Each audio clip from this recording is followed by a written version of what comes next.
Before electricity reached rural Pennsylvania, Amish women ran households that fed large families, preserved food for winter, and managed every domestic problem without a single appliance we would recognize today. What they left behind is not quaint history. It is a working system that still solves the same problems at a fraction of the cost, and most of it has been forgotten. I want to tell you something before the list. My grandmother kept a notebook, not a recipe book, a household book. Every page had a different problem and a different solution, and most of the solutions involved something from the kitchen or the barn.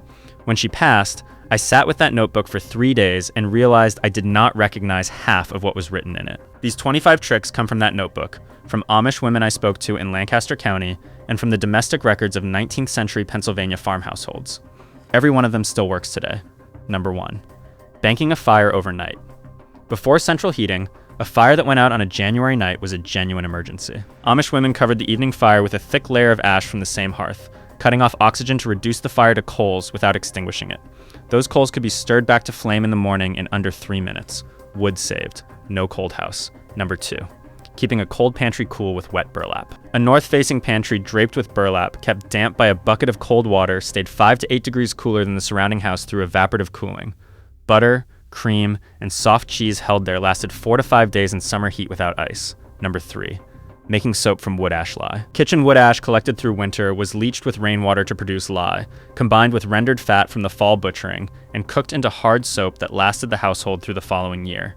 The entire process cost nothing beyond labor. Number 4, darning socks over a wooden egg. A wooden darning egg held inside the sock allowed a woman to weave new thread across a worn heel in a pattern that restored full structural integrity rather than patching the surface. A pair of wool socks darned correctly lasted 2 to 3 additional seasons. Number 5, turning a collar on a worn shirt. When the collar of a work shirt wore through at the points, Amish women removed it, reversed it, and reattached it with the unworn underside facing out. The shirt gained another full season of use. This practice was standard across rural America through the 1950s and has since disappeared completely.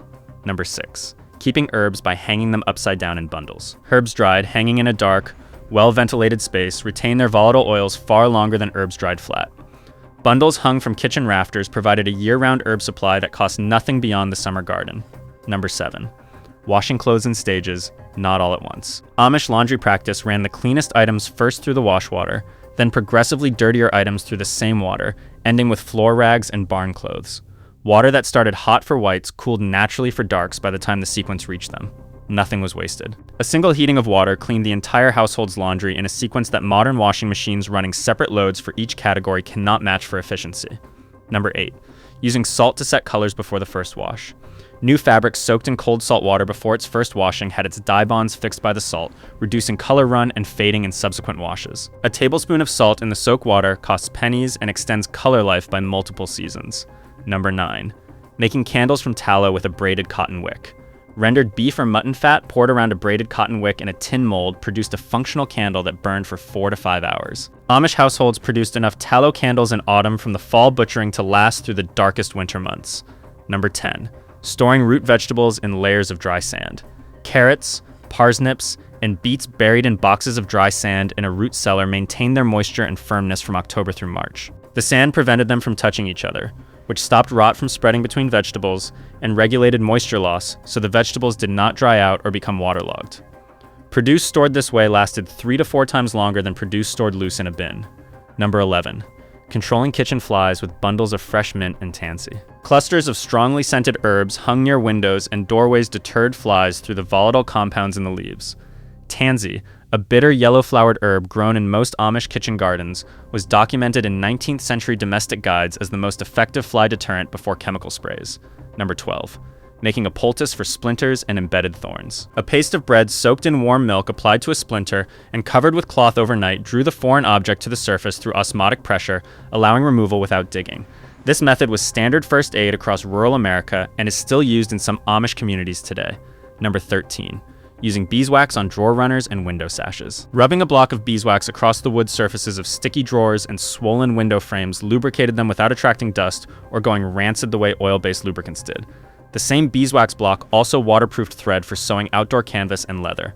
Number 14, whitening linens with sunlight and lemon juice. Wet linen spread flat on grass and sprinkled with lemon juice, then left in full summer sun, bleached to a brighter white than any commercial laundry product without the fiber damage caused by chlorine bleach. The combination of citric acid and UV light is still used in textile conservation today. Number 15.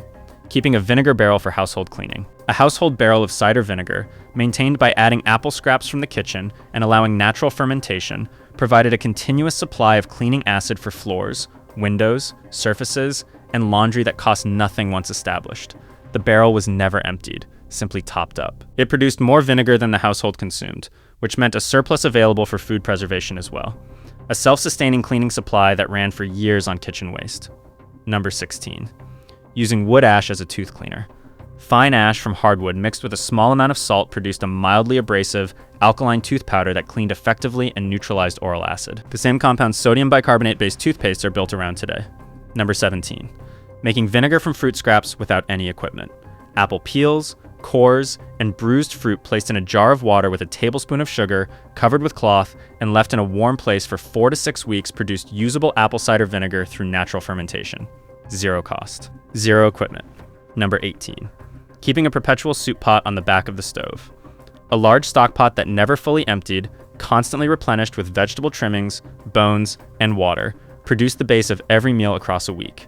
Nothing from the kitchen was wasted. The flavor deepened each day as new ingredients layered into the existing stock. This is the same technique fine restaurants call a remoulage or a pot au feu, and it has been standard practice in Amish kitchens since long before any restaurant made it fashionable.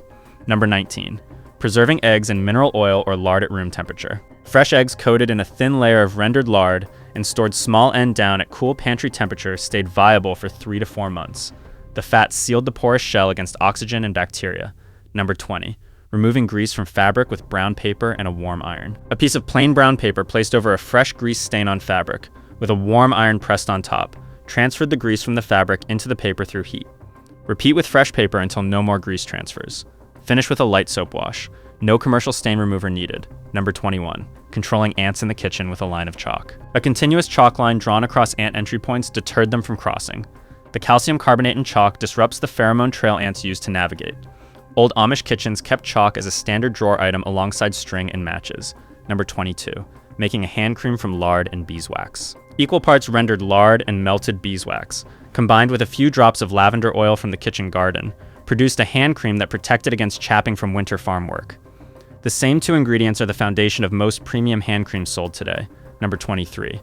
Using horseradish as a natural preservative in pickled vegetables. Horseradish root added to cucumber and vegetable pickle brine released allyl isothiocyanate compounds that inhibited mold and yeast growth in the brine, extending shelf life and keeping pickles firm and crisp far longer than brine without it. This practice is documented in Pennsylvania German food preservation records going back to the 1820s and remains standard in Amish pickle making through the 20th century.